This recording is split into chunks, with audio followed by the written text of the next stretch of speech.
Newton's first law. An object in motion stays in motion and an object at rest stays at rest unless acted upon by another force. This is a cue ball.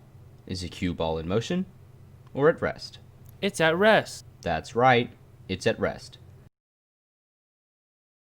The pool ball was at rest until acted upon by the pool cue, which sent it into the hole.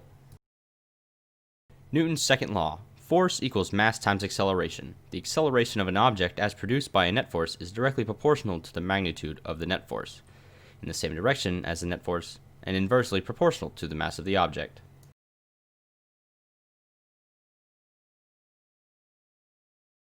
Which ball moved farthest?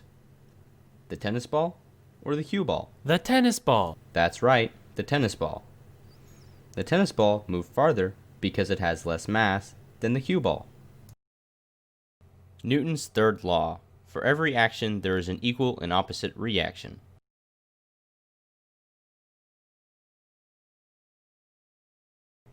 What happened to the balls when they hit? They went away from each other. That's right, they bounced off each other in the opposite direction.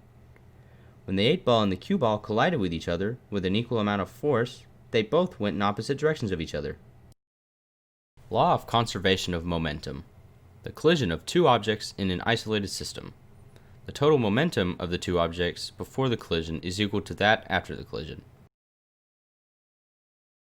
I don't see the 8-ball anymore. Where did it go? Into the hole. That's right, into the hole. The cue ball transferred its momentum into the 8-ball, sending it into the hole. Law of universal gravitation. Any two masses attract each other with a force equal to a constant multiplied by the product of the two masses and divided by the square of the distance between them.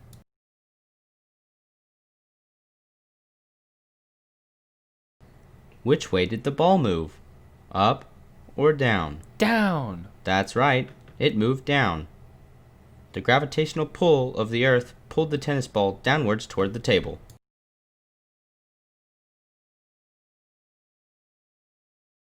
I don't see the 8-ball anymore.